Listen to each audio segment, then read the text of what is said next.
and welcome to episode 4 of In Isolation with me, Natalie Berry, and IFSC commentators Charlie Boscoe and Mike Langley. This week, as you can tell, we've swapped roles and I'm going to be putting them in the spotlight and asking them all about the behind the scenes of IFSC broadcasts. So I've been to quite a few IFSC World Cups and I don't really get to see much of you guys. So that makes me think that, you must be chained to the commentary cell 24/7.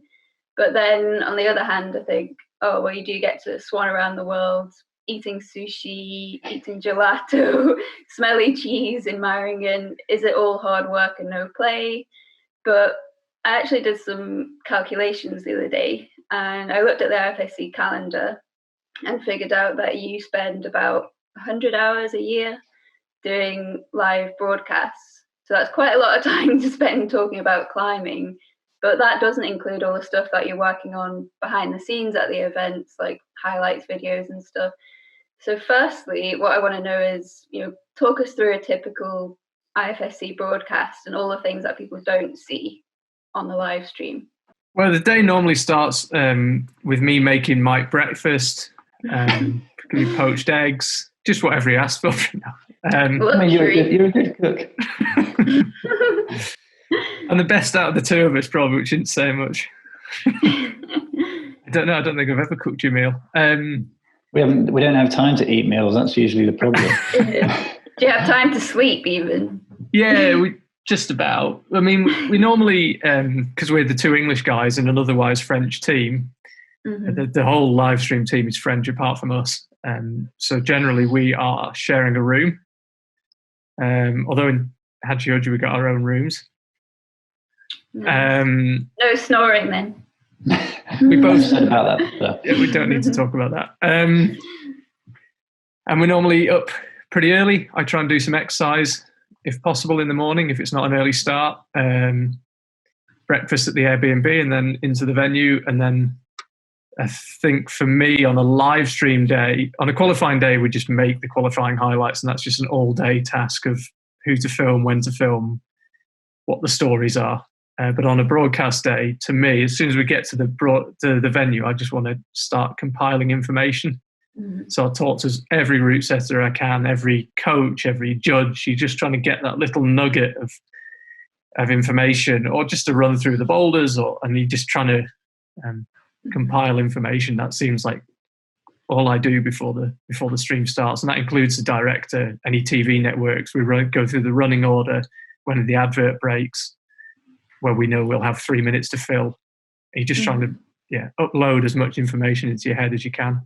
I think in qualification it's important to try and start gaining the story as well for the weekend, because when it comes to the semi-final round, when you go live, you've had the qualification round and you really need to kind of feel exactly what's going on. Like Charlie said, talk to as many competitors as possible. There's always some sort of story going on somewhere. Yeah. Somebody's already said something, some route was a bit weird.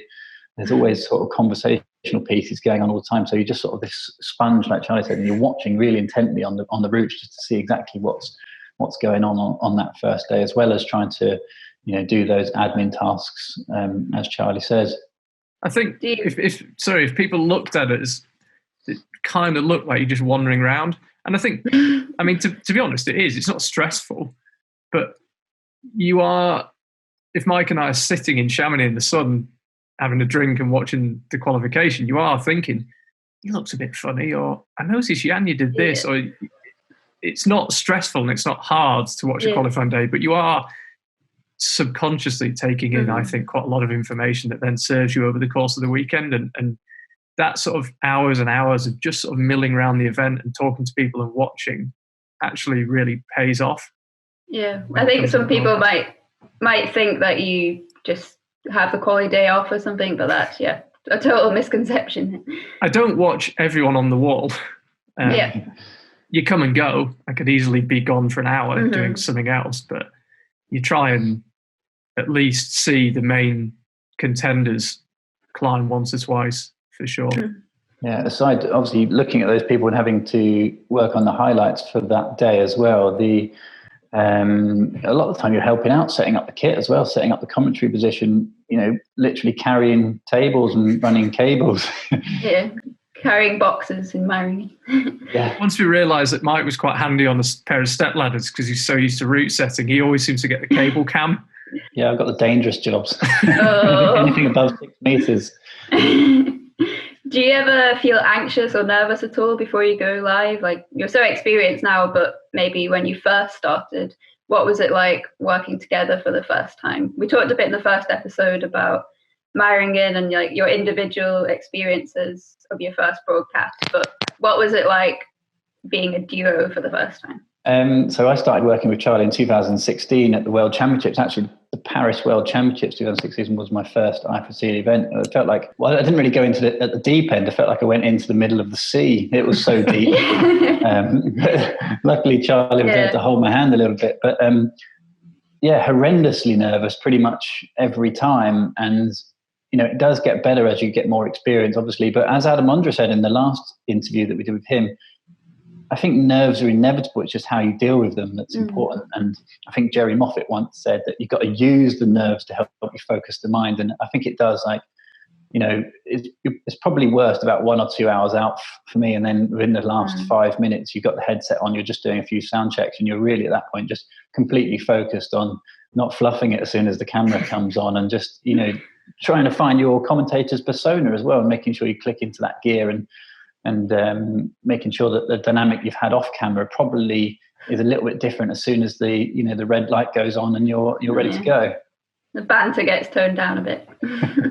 Swearing does. Yeah, I don't say anything within 5 meters of a microphone that I wouldn't be willing to have broadcast. I wouldn't necessarily choose to have it broadcast, but I don't say anything that I wouldn't want broadcast. But yeah, it's same as Mike. Yeah, I get really nervous. I think if you don't get nervous, it's because you don't realise there's something to be nervous about. I mean, for a big bouldering final now, including the replays, we'll get 600,000 views. So that's 8 Wembley stadiums of people that watch that video. Yeah. So I remember talking to another climbing broadcaster once. And he said, "I don't get nervous."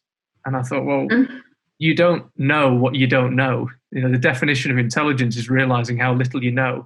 And if you don't realise that it could go really wrong and it could be your fault and 600,000 people could be watching, then you probably don't understand the scale of what you're doing. So I think if you're not nervous, that to me would be a sign that you almost don't grasp how many things could go wrong and how badly you could screw up. And I think the nerves, like Mike said, they keep you focused, they keep you sharp. I think every professional athlete I've ever interviewed or read a book by would say they're super nervous. But once the ball is kicked off or the first ball crosses the net for the first time in tennis, then you're in the zone. And I think that's probably how I am. Yeah. You're athletes, pros. More sumo than marathon runner these days. It must be a lot easier though having 2 people. Like, competition climbing's become a lot more complex with like the combined format. There's been loads of rule changes. How do you deal with that when you've got quite a complex scoring system going on, multiple events, multiple disciplines, more athletes?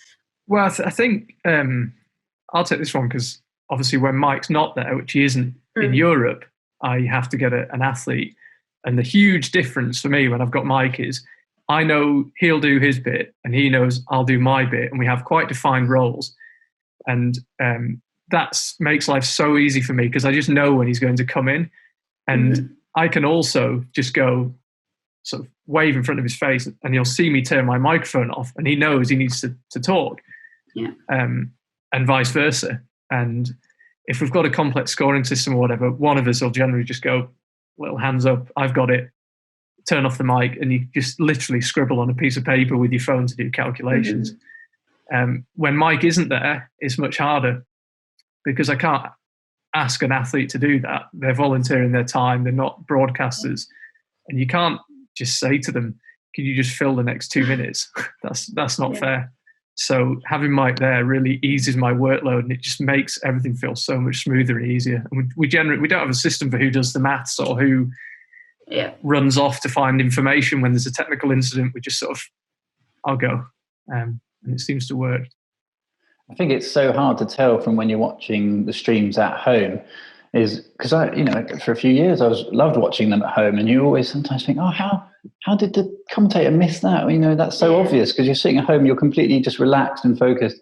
When you're on the broadcast, and I'm sure this is the same in other sports as well, there's your mind is distracted by so many things at the same time. You've got quite a lot of information to take in, not just about the climbing, but you've got technical issues, you've got audio things happening all the time, you've got people talking to you, you've got people running around passing you bits of paper. It's very hard to focus exactly on the climbing, and hopefully that's where it worked, where both of us can kind of take a bit of a chunk of the work off the other person. And for me especially, I really got to focus exactly on the climbing, and a lot of the time just completely tunnel vision on the screen and watching every single detail. And unfortunately, you only get to that position to know that that's what you need to do after making a fair few mistakes. Yeah, the one thing I would add to that actually is that people probably don't realise I don't make a point of reading YouTube comments. Yeah, wouldn't be a happy person if you lived your life by what you read on YouTube, but I don't not read them. So sometimes you read them and I can't believe the commentator described this as that. And someone emailed me after the Pan Ams in LA and said, you said all Alana needed to do was get ahead of whoever it was, Alejandra maybe. But actually, I did the maths and I realized that if she'd been 6th and Alejandra had been 8th, it would have been, I was thinking, bear in mind, I've been talking for 4 hours, 2 days running, live.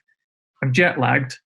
Not an excuse. You've still got a job to do. I don't use that as an excuse. But your brain's maybe not where it should be. The director's talking to me. I'm talking to the director, requesting technical delegates to come up, saying, get me a replay of number 2. All this is going on, and I just have to say it like that. And that's my call. And I can't go 5 minutes later, oh, God, I just realised X, Y, Z.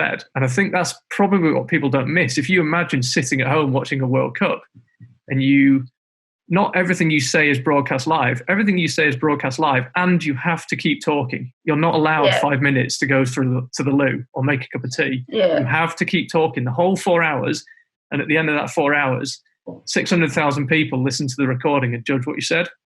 Now, if you didn't say anything that if you had your time again, you might say differently, then you really should give the IFSC a shout, and I will happily hand my job over. That's I think what people don't realise is it's just like that you're live and you can't go, maybe not. You just have to make. That's what I think is happening. That's what I'm going to say. Well, if you get it right, I mean, sorry, Mike. I remember Bernie Ecclestone, who used to run Formula One. He said, if in life you can get 8 out of 10 decisions right, then you'll be fine. And that's why I don't beat myself up too much if you make a mistake. I'm amazed your brain isn't on fire by the end of the time you finish. I mean, it sounds like I'm whingy. I'm not whingy at all. I'm just trying to explain the reality of how much is going on in your head at one time. And if you say one sentence out of place and someone jumps on it, you do think, really? Really, that's what you noticed in the 4 hours? But I suppose you want to be a perfectionist, so you want to know when you made a mistake. But that's what you're dealing with. Yeah, and also there's no real support as well. The sport, unfortunately, isn't where some other sports are at the moment. We don't have a statistician sitting over our shoulder handing us notes with exactly when the last time Janja slipped at the 3rd bolt. We just have to have all that information ourselves. That's just another kind of set of papers to try and juggle at the same time as making those calls. I want to talk a bit about the athletes, because you guys get to hang out with quite a lot of star climbers, which a lot of people at home will be quite envious of. Was that quite intimidating at first? And what kind of relationship do you have with them now? Like, do you try and keep some professional distance, or are you kind of friends with them? How does it work? I think we definitely know a lot of the athletes a lot more now than I did before, and it's easier to communicate with them, but ultimately you're not there to be their friends, and occasionally you do have to criticize people who you, after the competition or before the competition, you might have a coffee with and have some pasta with or whatever, and ultimately part of the job is to describe what they've done and possibly what they've done wrong compared to other athletes, or what could be better. And that's purely a judgment that we're trying to make on a person, and you can't just sit there and say how amazing everything is, unfortunately, all the time, because sometimes it's not amazing, and it's sport and people make mistakes, and it adds to the drama. If we were just to say, everything's fluffy bunnies and nice pretty flowers all the time, it wouldn't be a very good story. And we're partly there to help encourage the story, to add to the drama. And occasionally you kind of have to be a little bit brutal about certain situations that, afterwards, whoever it is, you go and explain, look, I had to talk about this and hopefully you understand. And most of the time that's okay. So yeah, I think you definitely do get to know the athletes a lot more than I did before. For this show, Charlie just basically phoned up Adam Ondra and said, "Do you want to come on?" That's a situation he might not have been in a few years ago. But a lot of the time at the competitions, we tend to hang out mostly just with the officials in the official, even the hotel or the accommodation. You don't have huge amounts of sort of social interactions with the competitors because they're there to do a job. They keep themselves to themselves. Yeah, I'd second that. I think in terms of digging people out, Will Greenwood, the rugby pundit and former England player, has probably got the right theory. He has the mother theory, and he said, if I wouldn't say it to their mum, I won't say it on air. So if I'm going to criticise someone for a lack of effort, I better be pretty sure that I've got my facts right. And I'd say that's kind of the rule I stick to, is if I can look him in the eye afterwards and say, hey, Jan Hoyer, actually Jan's a big bloke, pick someone smaller. Yeah. I'd never dig Jan out. But if you're going to criticise someone, in the same way that I'll accept criticism from viewers, if I've genuinely made a mistake and I hold my hands up, I would never say anything I wouldn't say to their face. Mm-hmm. And I have had athletes come up to me and say, I don't really like what you said there. And I'll always say, okay, that's fine. Well, here's why I said it, and I hope you can understand. But in terms of being friends with the athletes, I personally try to keep a bit of professional distance. I don't think it'd be professional in any other sport to say, I try and be friends with Roger Federer or Messi or whoever. I mean, for a start, you've got to try and be friends with someone you're not friends with them, it's an organic thing. So as you've got to know them, though, it must be quite difficult to keep composed. Like if something happens, like in the Pan Ams when Alana finally gets her Olympic ticket, or Janja takes the clean sweep in the Boulder World Cup, when you obviously really feel for these people, you've kind of built a connection. How hard is it to keep composed? Like I remember in Pan Ams with Megan Martin, you're like, I'm not crying, you're crying. That was a first, actually. I've generally focused on really doing my job, because I'm really super conscious that, say, the winning moment is going to be the only moment of my commentary that will end up on Instagram stories or Facebook. I mean, the IFSC often take the winning moment from a climber and they put it as an Instagram video or as a Facebook video. So to be honest, I never plan my line at a key moment, but I'm generally thinking, right, don't say, don't stumble, don't get the score wrong. I'm really focused. And Alana in Los Angeles about 6 weeks ago was the first time I've ever got emotional, but it wasn't the moment. I was really kind of in the zone, and then she lowered off, and Becca, her teammate, told her, and Alana you saw it, just burst into tears, really in a split second, and it was that I reacted to. It wasn't her doing it. It was reacting to her reaction. It just caught me by surprise. I think one thing about the events is if you've got a good commentary position, you really can feel the atmosphere as well, especially in the big arenas, Munich, something like Paris in the Bercy Arena as well. It's hard not to feel the emotion, but hopefully you can use that as energy to feed the next couple of lines that you're about to say, rather than just kind of wobbling and kind of enjoying it in a way that a spectator could. Sometimes you might just lift an earphone off just to really feel the noise. But hopefully you can just use that as energy to kind of say something that's not stupid and get all wrapped up in it. I think it's a strange juxtaposition, because for the people at home, you're adding emotion, and yet what you're trying to do is actually not be emotional. So you have to have this really funny balance of giving emotion to the public whilst not feeling it. Just going back to what Mike said about trying to absorb what's going on around you, do you ever wish you could just put down your headphones and sit in the crowd? Like it often seems like you're in a weird place, like in a separate room, or like facing away from the action, you're just watching it on a screen? Do you ever just want to sit and relax and watch what's going on? I've been in that position quite a lot. I went to a lot of World Cups and World Championships as a spectator, sitting in row Z with a beer and an ice cream. So to actually be able to, in some cases, have one of the best seats in the house, that's of course that's a brilliant position to be in, and trying to contribute as much to the sport as possible is giving back. So that's good. When you're in those positions, like a lot of time, as you said, when you're around the back of the recording truck, and sometimes you might as well not even be there, to be honest. And in that case, you're kind of like, yeah, we're doing as good a job as we can. People at home won't know that we're sitting around the back of the rubbish bins, but yeah, you kind of wish you could be right round in the front, but then it would be so distracting, you wouldn't be able to do a good job. So it is what it is, and at least so many of the IFSC venues are amazing towns, amazing countryside or mountains or whatever it is, so you can't complain too much. Yeah, I agree. I mean, personally, there's nowhere else I'd rather be.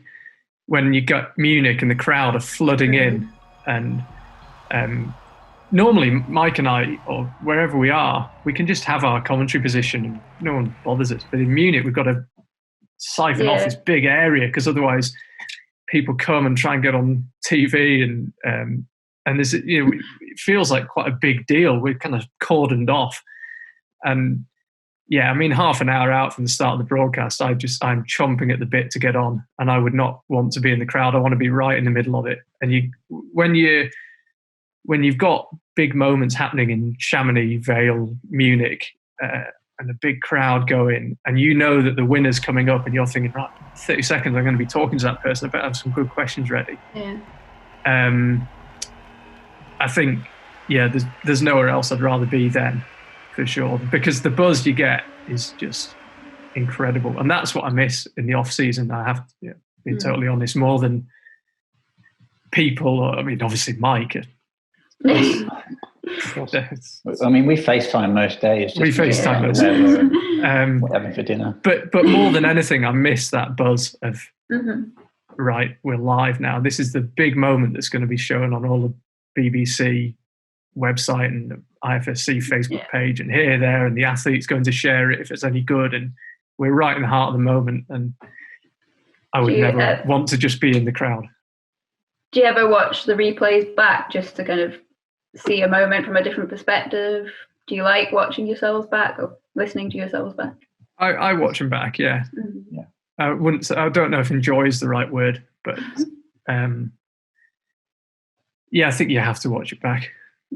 Yeah, I think like when I'm back in London, it's an hour commute for me each way. So I usually just have the audio of the previous job stream on and just try and pick up things that you said that just didn't make any sense, or things that you can improve on for the next time, things like that, and see if the story kind of made sense and what you can improve on. Basically, you're only going to get better by making mistakes and learning from them. So hopefully that's the opportunity to do it, is just watching it back. When you're off air, do you get much downtime at all? What kind of things do you do? Depends where we are, really. I mean, for the European events, I tend to turn them either into a holiday. So the July is generally a road trip around France. And so you just go to the event, you work, and then you're back on holiday again. And it's actually really nice. If we are further afield, then it can feel like a bit of a long week in between events. It's a very first world problem. But even in a great place like Tokyo, 4 days, I'm a country boy, and 4 days in the middle of the biggest city in the world, fascinating and amazing as Tokyo is, probably wouldn't be my first choice of how to spend my week. Do you not remember that cat cafe though, Charles? The cat cafe was amazing. Highlight. But Hachioji was great because we kind of had a broadcast most days, but not every day. So we'd sometimes have a full day off. Sometimes you have the morning off. Sometimes you'd be done at lunchtime. And that was great because you could kind of combine a bit of time off with a bit of time on. But generally, we're either at the venue all day, or I also make a city tour with one of our camera guys. So we have 3 days at an event. First day is the city tour with me and him, while the other guys set up. Second day's qualifiers, third day's live. And that's how it goes. So we're busy during the event, but yeah, the week off, it just depends where we are. Can feel like a long week, or if I'm on holiday in the south of France, I don't really want the next event to come around. What are your favourite IFSC destinations, either from a event perspective, broadcast perspective, or personal travel tourism perspective? I don't know about you, Charlie, but when we've been in isolation, for some reason, I'm not sure if this is because of the Youth World Championships, I cannot stop thinking about Arco, swimming ice pizza cream. and ice cream. Oh, your love for Arco is outrageous. If you don't end up living there one day. Mike is Arco's biggest fan. Love it. Absolutely love it. Yeah, I can see why. Anywhere else, Mike? Well, that Villars Chamonix Briançon tour is pretty hard to beat, really.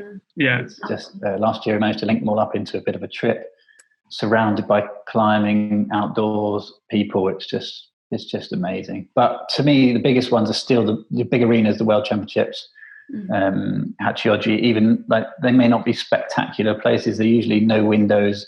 You're locked inside big arenas, but the atmosphere in the event is still so overwhelming compared to just how nice the pizza may be outside of the venue. So I'd rather be in a massive arena, spectacular event than enjoy myself swimming in Lake Garda. God, I feel like I should say the same now, singing out swimming in Lake Garda. No, I think Mike's right. I think it may be coincidence because they're the nicest places, but I think the biggest events are the places you like going to because, when there's 12,000 people in Chamonix and you're in the middle of it, that's just the best. But so I'm same as Mike. The summer tour, Villars Chamonix Briançon, combine great work with hiking, biking, climbing through the French Alps. Yeah. Like Munich, love Munich as a city and always enjoy anything in the States as well. So I'd list them. Cool. So you know what's coming next. What's your least favourite IFSC destination and why? Well, Mike has it pretty sweet here. So last year, Mike did the Chamonix Villars Briançon tour, Arco, Japan, Meiringen and Munich. Is that your tour list last year? Somebody had to do it. Right, we'll pick a hole in that. Go on, Mike. What's your least favourite of those places to go to? The bedroom in Hachioji was about the size of one of my legs. It was actually quite funny watching Mike Langley move around a Japanese hotel room. He's a pretty big lump. Is it like a giraffe in a cardboard box or something? Not that all. The European tour tradition is absolutely spectacular, and I definitely can't complain. The travel on occasions it's kind of sucked. I usually have to get out of bed. Because of my other work and family commitments, I always try and get to the venue kind of as late as I can and still do a good job. So it's usually flying very, very early one morning to get there and possibly working the next day. But no, it's definitely a perk of the work that I've done. Yeah. The accommodation, maybe not so much sometimes. There we go. For me, I generally like traveling. I like the feeling of movement. And one of the things about isolation is it's taking quite an adjustment to being in one place. I've kind of got used to the cadence of you're always back from somewhere and there's another trip on the horizon, and I quite like that. But on the note of things that go wrong or that you don't like so much, have there been any major bloopers or mistakes that you've made? Maybe quite funny moments when you look back on them. So. I was thinking about this, Mike. Didn't you say something in Hachioji last year and we just lost our collective minds? Yeah, they're the funny moments. Inevitably, you say one thing and that really tickles the other person. And it was one of those moments where it wasn't even that funny. I actually can't remember what it was. This is genuinely me asking you. Yeah, so we would somehow during the stream, we ended up talking about what sort of nightclub Samoa might end up. I remember this. Yeah. And you called it I don't know, the Japanese chopper for some reason, and it's completely out of context. It means nothing. But basically, you said it, and it wasn't that funny, but it tickled me in a way that I couldn't contain myself. Because normally you sort of like, and then you just you turn yourself off, and then you great top there from Samoa and I just couldn't contain it at all. I had to ditch the headset. I had to go for a walk. It's like, I've just got to, came back, put the headset on, just burst out laughing again, took it off and went for another walk. I was like, I cannot, this is so unprofessional, I cannot get it together. And that was the first time ever that I've had a real absolute meltdown and just couldn't contain the laughter at all. But normally it's really like 5 seconds and then you just like... Straight face. It's amazing how quickly you can snap out of it unless you really lose it. Yeah. Mike has said it, you just, double entendres, just... you say it and you can't hold it together, but it tends to be really brief. I think you just kind of think there are a lot of people listening to this. You really need to get your stuff together. Yeah, I had one of those in Briançon in like 2016 before Charlie. I think it was Dan, the other commentator, and I said, "Oh yeah, she trains in IFSC on the steep wall. She's really used to hanging with her feet above her head." And I just didn't think about it, and I didn't see the innuendo, and Dan just like turned off the microphones and was killing himself laughing, and I just didn't get what was going on. And then another one with I said so and so, oh, he trains with his girlfriend such and such, and then it turned out that they'd split up that week, and Dan was like, no. Yeah, you do have things like that. Yeah, I've definitely said that a few times. I've actually made a policy of not saying who anyone's girlfriend is. Yeah. Because I learned that quickly. Yeah. And the biggest, you asked about mistakes. Oh God! I realised this last season. Talk about learning from your mistakes. I made an absolute howler that the internet loves reminding me of every time the IFSC replays it, because it was one of the best moments of the season. But in Villar's I think it was the semi-finals last year, Yanya and the chalk bag fell off like totally hands up. Like this was a massive mistake basically, and I've got a list of excuses longer on my arm about how the sun was on the screen, which it was, but you don't need another set of violins playing. But basically it was a massive mistake. I was going to use a different word there, but daytime TV. And he just like, I cannot believe that's just happened. But this again, going back to what I said earlier about what people probably don't realise is when we're commentating, we're looking at the screen same as the viewers. We're not looking at the wall.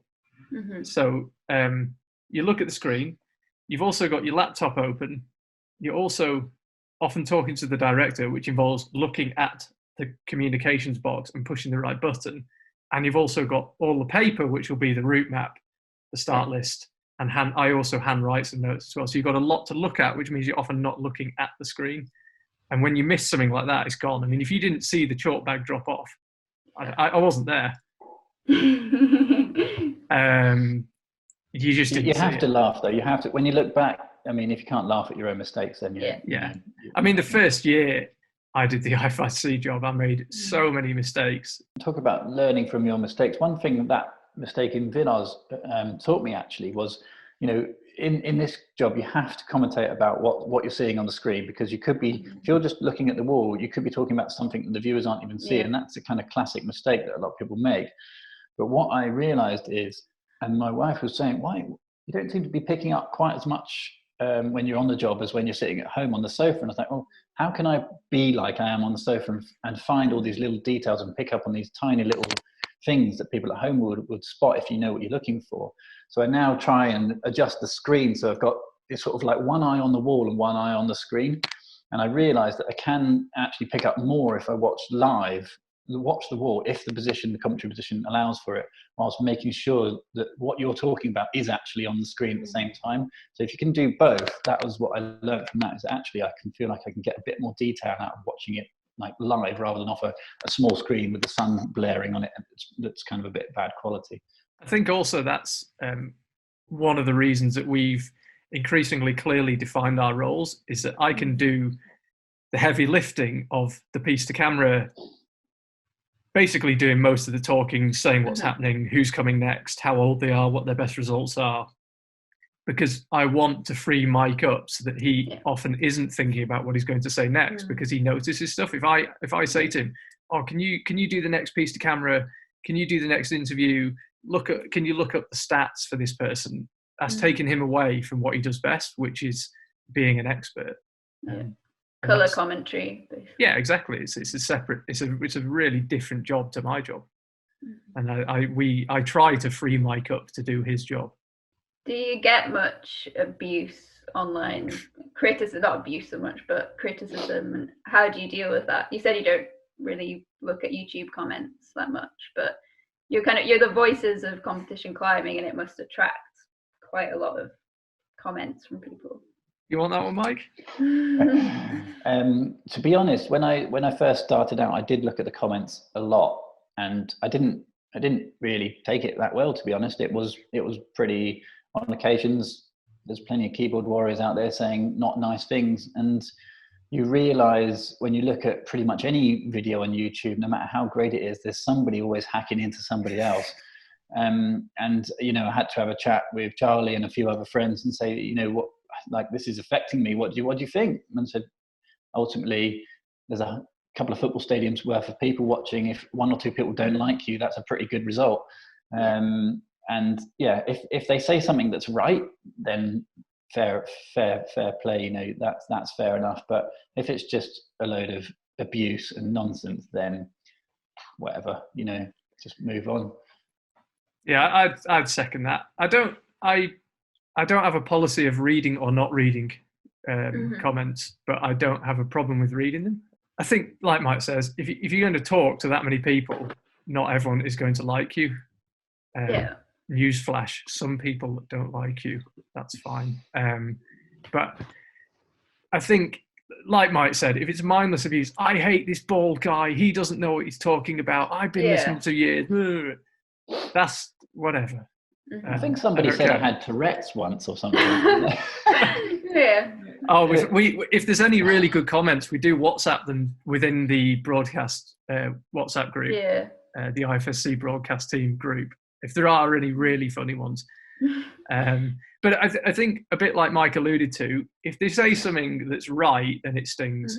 I think if someone points something out where you've really not done it as well as you could, although you could come up with a million excuses, it does sting. You do think, they got a point, actually. Yeah, that's fair enough. But I just think if you do a job in the public, then that's just something you have to accept. And I do find it a bit depressing the way people talk about other people online. And I can honestly say, I've never written a comment on a Facebook post I've never said anything I wouldn't say to that person's face. And I think a lot of people have really lost sight of that should be the filter of what you say and don't say. And if people come up to me at events and want to talk to me, I'm always very flattered, and they're always really nice.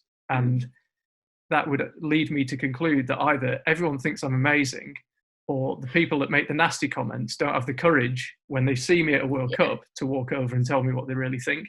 I did have an incident where somebody who's dug me out publicly a lot on a climbing website came up to me in Munich. He's really gone after me a lot. I'm sure you'll be able to figure out who it might be. Written articles about me and all sorts, saying I need to be replaced. It was just, it's a free, I've got no problem with the free press. So I met him in Munich, and we chatted. I was very polite, and he said, "Anyway, I think you do a great job." And I said, "No, you don't."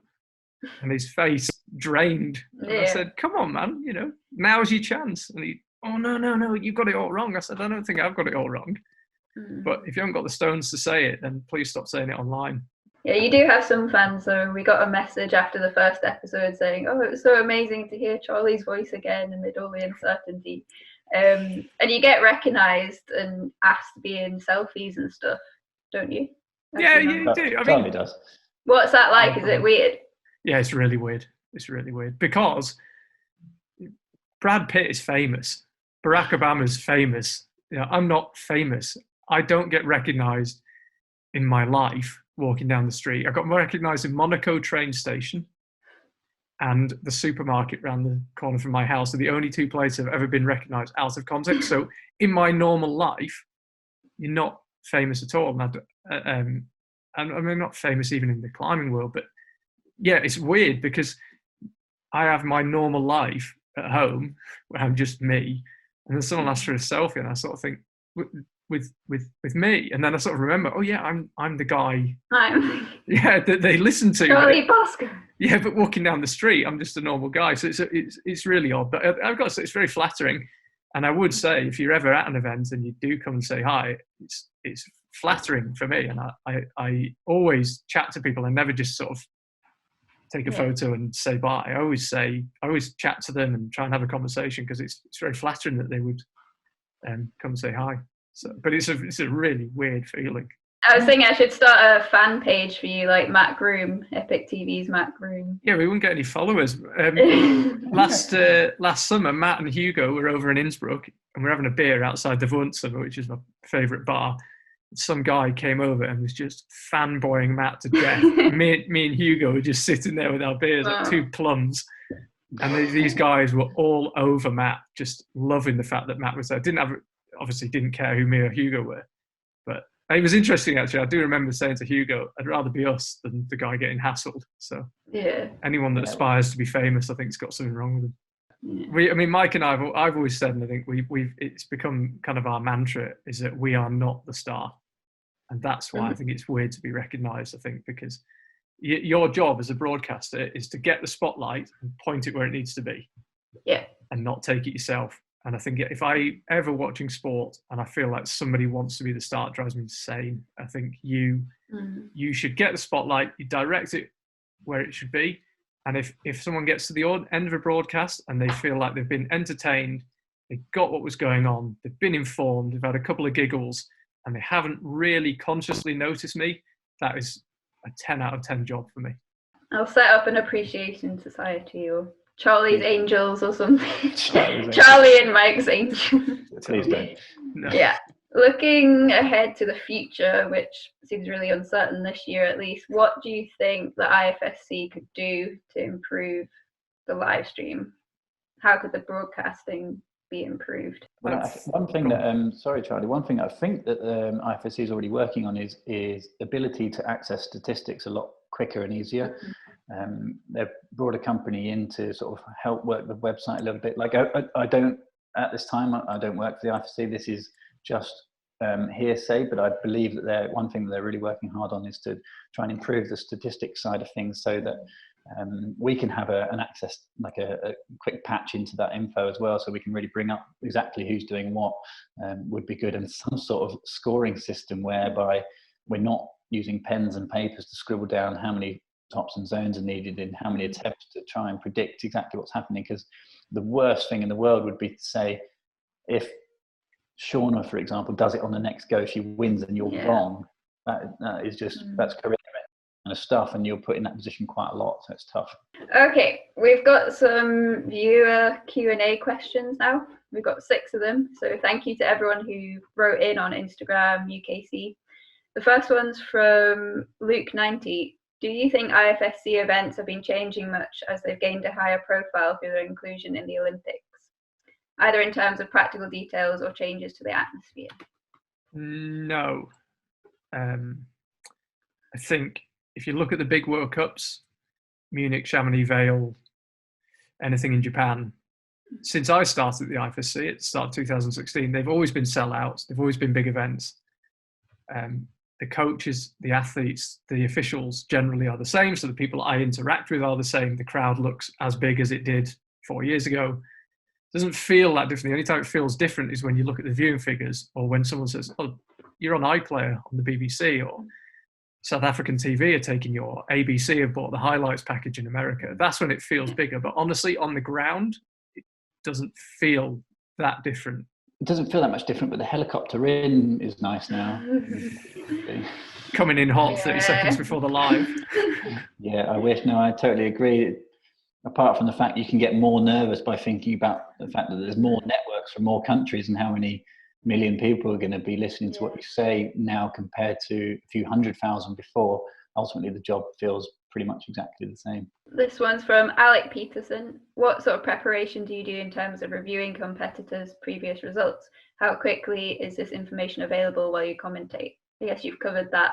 Yeah, I mean, I have documents on my computer with all the updated information on the climbers that I update after every event, and I generally just whoever's in the final, I copy and paste those 8 climbers into a new document and put them in order that they'll come out. And also, it's amazing, things just come up. I mean, if you ask me now, I can't remember any stats because I haven't done it for ages. But when you put the live stream starts, I'll suddenly come out with a stat and I think, where's that come from? You just dredged it from the back of your brain.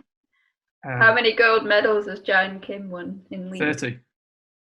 Well, 29. Yeah, one in 30 Boulder. Yeah, nice one. Thought I'd test you. Thank you.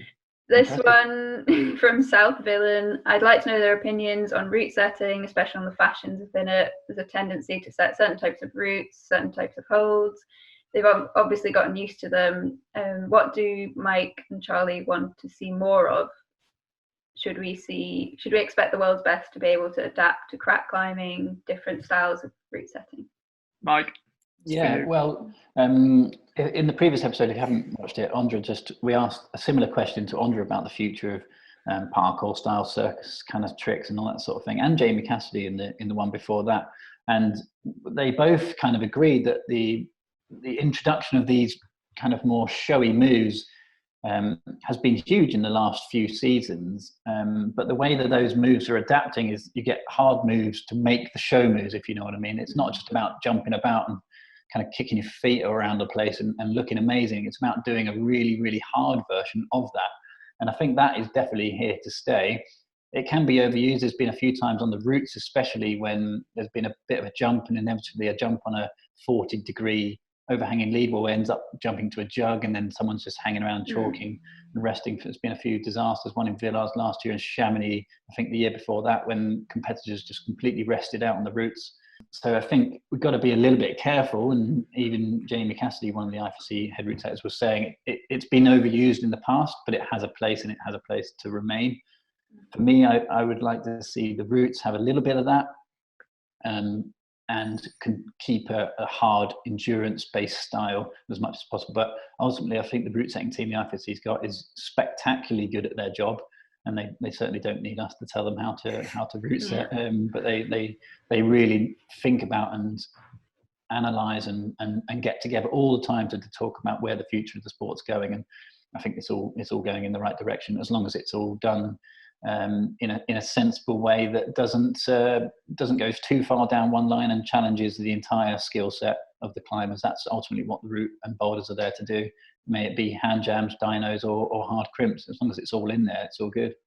So next question's from Alyssa Owens and Colin Haley. I'd be curious to hear which countries they think will emerge as dominant in the coming years. For example, Slovenia and Japan are the strongest now, but I wonder if whether China or others will be the new Slovenia in 5 years. Colin thinks it will be China. Is this the Colin Haley? Yeah, the Colin Haley. I'm pretty starstruck. He's a big fan of the IFSC comps analysis. Well, I'm a big fan of Colin Haley's work in the mountains. I met Colin.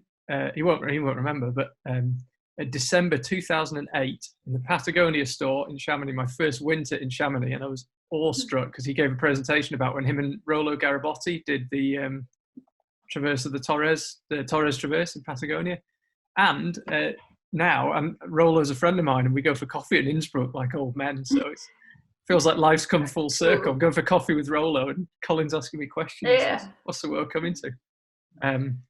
That's my fanboying out the way. Yeah. Which country? Oh, sorry. Yeah, he did. And sorry, who else asked the question? Alyssa, his girlfriend. Ah, okay, right. Sorry, Alyssa. I was just fanboying your boyfriend. I think that's probably a good call with China. The sheer number of people there means they just need to divert a few into climbing. They'll be all right. I mean, China have made no secret that they want to win the Football World Cup by the middle of the century. And I wouldn't bet against them doing that or dominating climbing. They're really producing some handy climbers. Yufei Pans qualified for the Olympics. Yiling Song's qualified for the Olympics. They've got some really experienced European coaches going over. Because I think, that's the one thing you don't have when you decide, right, we want to dominate climbing. We don't have anyone that is an expert in climbing. We do, but not enough coaches. I think that's probably the hole in China's policy right now. And I think they've begun to solve that by getting people over. I'll be really interested to see how Austria get on, because obviously they've invested in this massive facility in Innsbruck. Again, shipped in foreign coaches wherever they felt they lacked the expertise. Hard to believe they lack any expertise in the Tyrol for competition climbing, but I'll be interested to see how Austria get on. Just quickly, a climber said to me, who will obviously remain not anonymous, he'd been climbing at the Innsbruck gym, and I said, "Oh, it's great, isn't it?" He said, yeah, it's all right. And I said, "No, it's the best wall in the world." And he said, "No, climbing's hard." And he said, "I wonder if they've forgotten that in Innsbruck a little bit." And I thought it was a really interesting thing to say. And he said, "You've got this mega facility, beautiful changing rooms. And I think they spent €1 million on holds before the opening. And out of 14 million for the project, so I think $1 million went on holds. Don't quote me on that."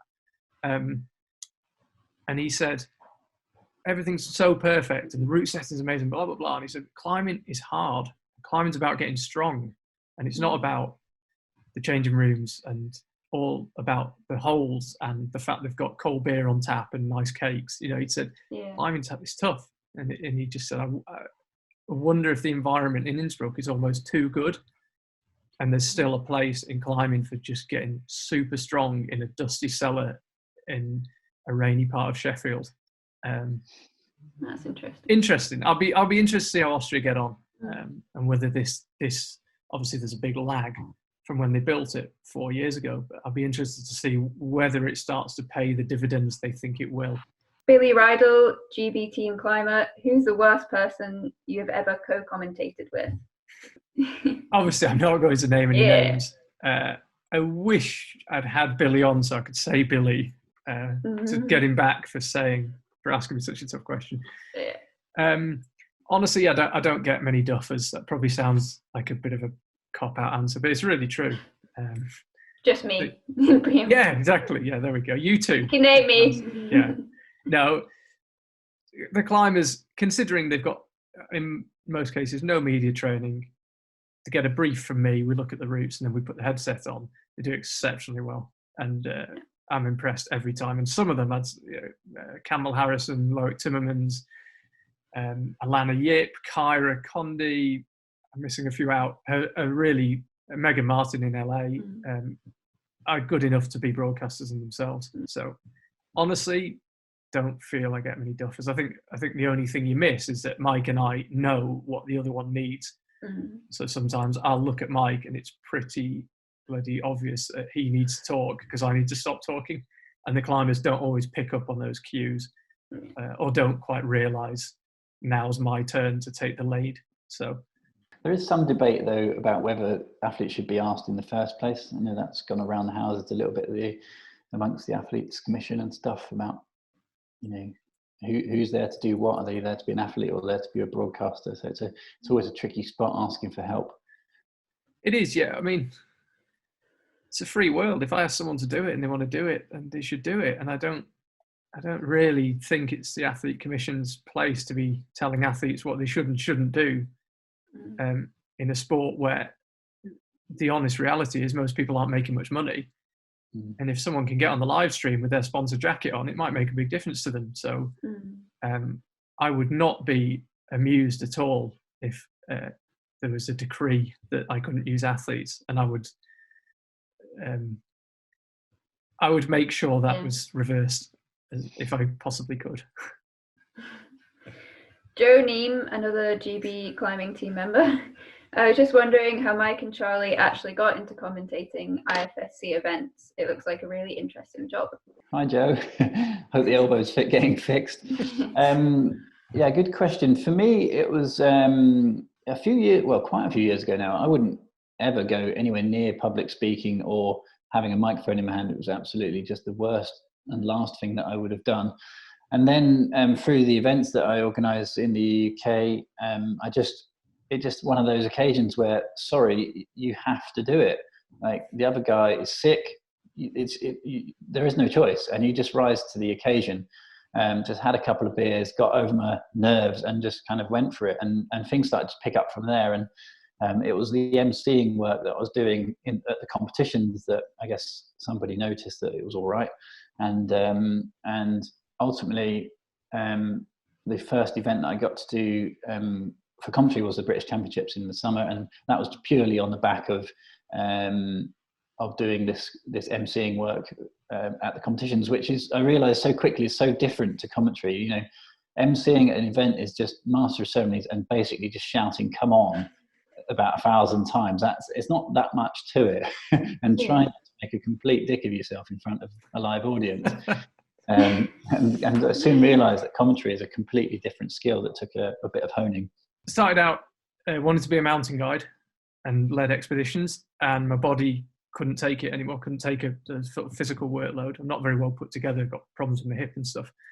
And so I was scraping around for a new career, had no idea what I was going to do, no experience, no skills. And Jack Goldard, well known to UKC fame people, was doing Climbing Daily at Epic TV, and he couldn't combine it with working for UKC. It just wasn't working. And he said, "Oh, you should go for it. You like the sound of your own voice. You're pretty confident. You know, you should do it." And I'd never had any problem public speaking, so I went for a screen test with Epic TV and with Hugo at Ligaillon in Chamonix, and just had no idea, really, just. But I don't think anyone else went for it, literally, or they kind of didn't advertise it. They just needed someone the next day. And I think I just got it by default. And then obviously that led to being more in the climbing media world. And then that led to the IFSC. And then you make a few contacts at the IFSC. And when I decided to leave Epic TV, I just dropped IFSC and emailed. And it took a lot of pushing. I had to work pretty hard to get in with them. And they kind of said, "Well, we don't know if we're looking for someone."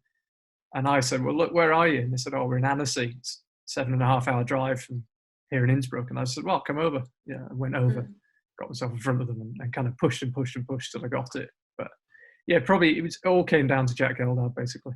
Did you follow the comp scene much at that point before you started?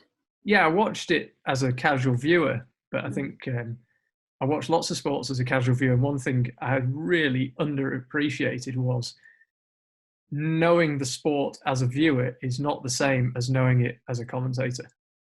If you ask me, I'd say I know about rugby, I know about Formula One, I know about American football. Those are sports I watch and understand, but do I understand them well enough to really be the guy talking? And climbing was like that. Yeah, I watched the comps, know what's going on, know who all the people are, kind of get how the disciplines work. But that I didn't realise the depth of knowledge you need to then be the guy on the front of it. What advice would you give to a young climber or anyone who's interested in getting into broadcasting or journalism? I'd say whatever you want to get into, whether it's broadcasting or anything, just be good. That's advice in 2 words, because I get messages from people. By the way, if you ever send me an email, I'll always reply. I reply to every email I get. And they say, "Can you give me some advice on XYZ? I'm doing this, doing that. How do I improve my social media?" And I just say, just be good. You know, if you're good, the phone will ring. And if you're crap, it doesn't matter if you've got 10 million Instagram followers. If you get given a live stream and you fluff it, you're not going to be asked back. When I fluffed mine, I had a contract for the rest of the year. That's why I still got asked back when I fluffed my early ones. But yeah, I would just say to people, just be good. And if people say to me things like, "Oh, I spend this many hours a week on my social media," and I say, "Well, why don't you take that time and spend 2 hours a week trying to get better at what it is you're trying to do?